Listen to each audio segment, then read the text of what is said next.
Welcome back to another Fallout 76 video, and today we're talking about the survival mode and everything you need to know before you join in a server. Let's discuss the changes for this new server mode.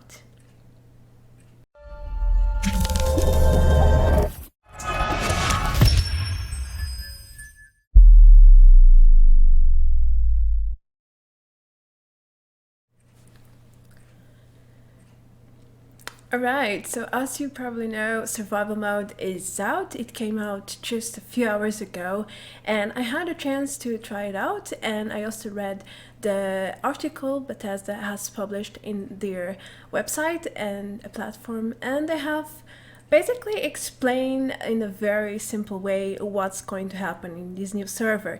And there is plenty of changes. It can be a bit overwhelming, some are a bit confusing, and some are not so straightforward for you when you first join the servers. So I have gathered here 15 points that you really need to know about this server, and let's get started. As Bethesda said, these are new servers and they have new rules. So when you log in and click play, you will have now two options to join a server. The adventure mode is the usual one and the survival is the PvP servers.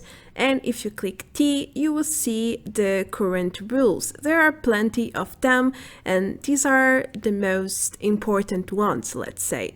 But there are way many other things that you need to know to survive in this new server. You don't really need to worry about switching between adventure and PvP or survival mode, because your progress will always carry on to whichever server you decide to join. So feel free to play in both, because whatever you log out last, it's what you're going to have in the next time you log in. Doesn't matter if it's survival or adventure. So play freely and do not worry about things not carrying on. Well, of course, things that won't exist in survival will stay there, but that's about it. In the survival servers, you will find a new leaderboard system with several categories. Now, the top three persons who categorize in the longest life, they will show in the map at some point. And that can be very dangerous because everyone in the server can see you and they can try to hunt you down. They will most likely try to hunt you down. So be very careful if this happened to you. Other than that, there's no rewards at all. It's just to brag about it, as Bethesda said. It's just show off to say, hey, I lived this long, I'm good at the game, I'm a great survivor, something alike. It's also a great way to engage PvP because you are basically calling people to come and kill you. And yeah, it's a great opportunity to shine and to farm some caps if you are smart or you are the strongest. So that's your reward. Conquer, survive, or die. Unlike the adventure mode as we are used to see, the map will appear rather empty. You will be able to see events, but you won't be able to see any other players unless you meet them face to face in the world. But there are a few exceptions. For example, if you are wanted, you will display normally in the map. It happens in adventure as well.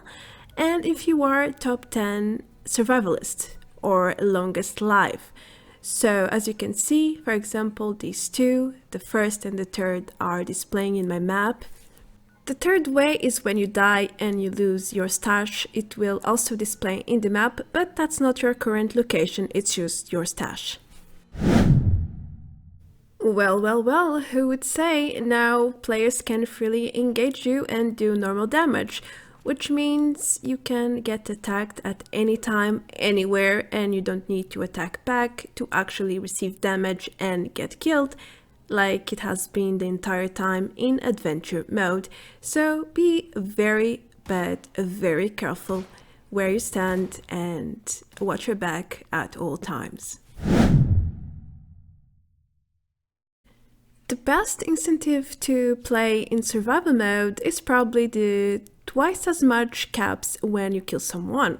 Now, in this sad example where I get one shot after respawning, you can see how much I actually lose. It's 300 caps, and that's around double in adventure, because I usually lose 150 to 200, and in survival I'm losing from 200 to 400. It's a lot of caps. Anyway, keep in mind that your rewards will depend on how many caps your opponents have. So if they have very little, you will receive very little as well. It's quite proportional. Anyway, when they die in survival, they won't just lose their junk. They will also lose random aid items. So be very careful to not lose 50 Stimpaks like I did today. You can say goodbye to the Seek Revenge mode because in survival it doesn't exist anymore.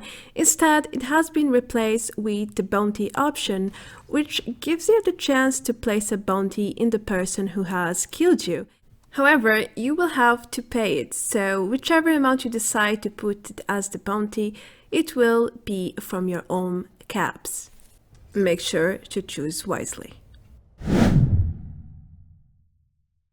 Personally, I think this is the most attractive point in the survival mode right now, which is a 20% experience bonus, which can also stack with other experience bonus, such as foods and perks and everything else really. It's very, very nice, and you can totally feel the difference when you are playing and killing mobs and trying to level up as you normally do in adventure mode.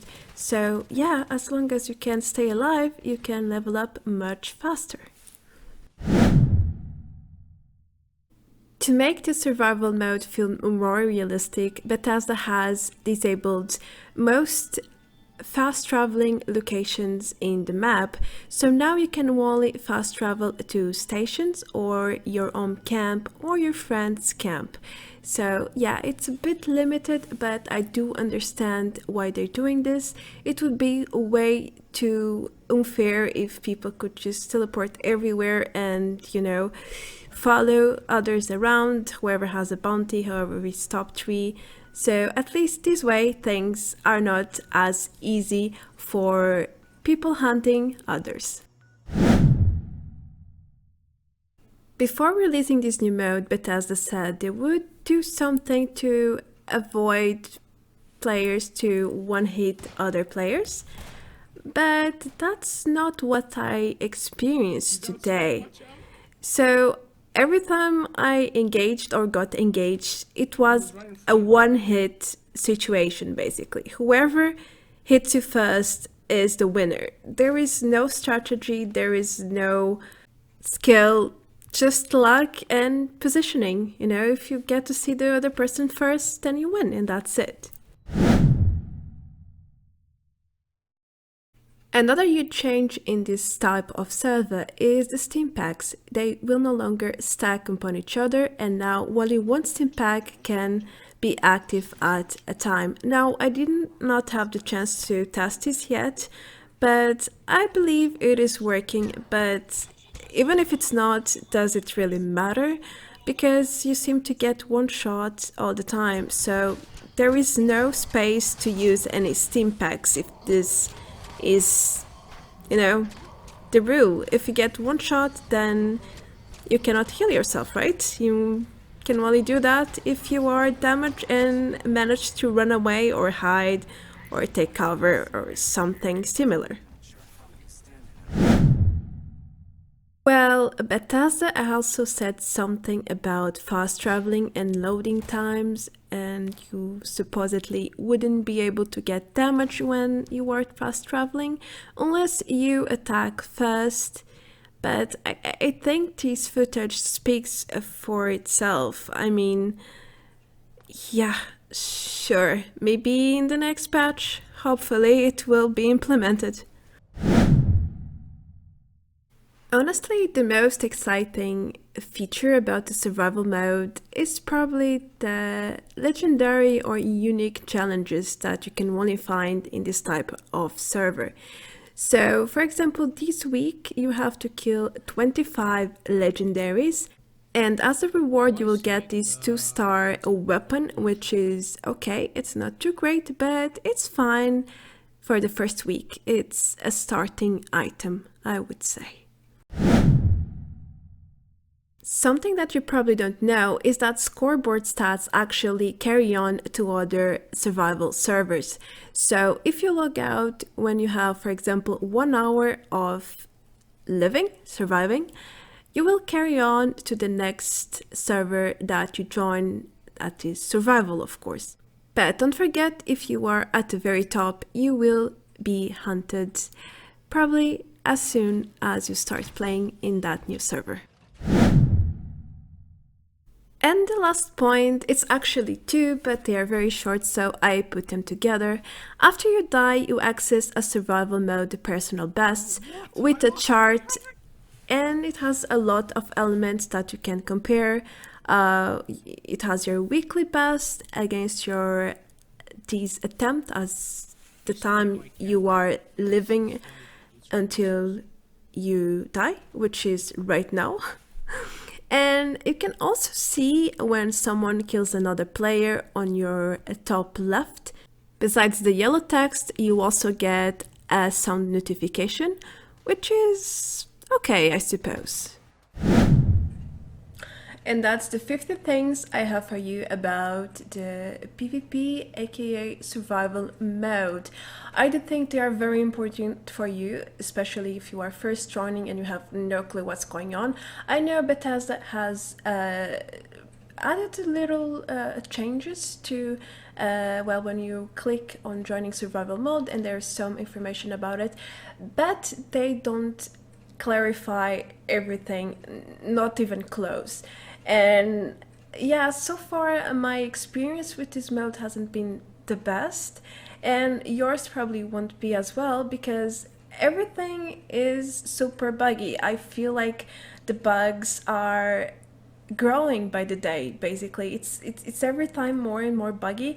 I do appreciate them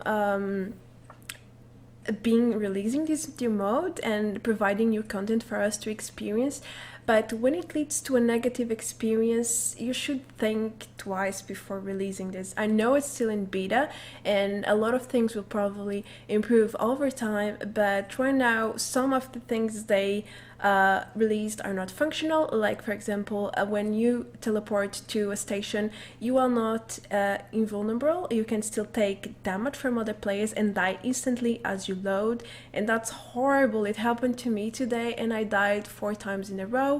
I lost 2k caps in a few, like 1-2 minutes max, and I lost all my aid items too, and I was like, okay, I was just trying things out. I just joined, and yeah, if this happens to people, they might want to quit and never try this mod again, at least, and that's not good.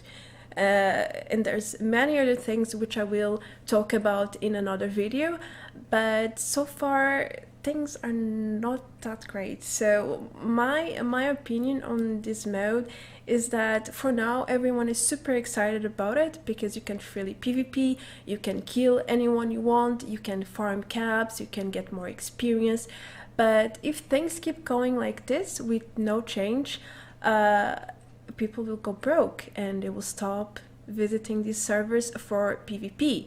I think what will happen is that people will start using the servers to actually get more experience and more rewards out of it, because, you know, if you play some hours and you actively seek to PvP and you die a few times, you don't need to die a lot, because you lose from 200 to 400 caps every time you die, and that's a lot of money if you consider the amount of caps you can farm a day by selling things to vendors, which is the main source of caps you have in Fallout 76.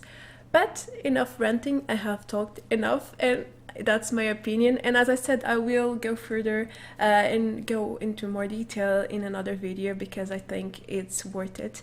And that's going to be all for this video. I am Marta Brancu. Thank you so much for watching.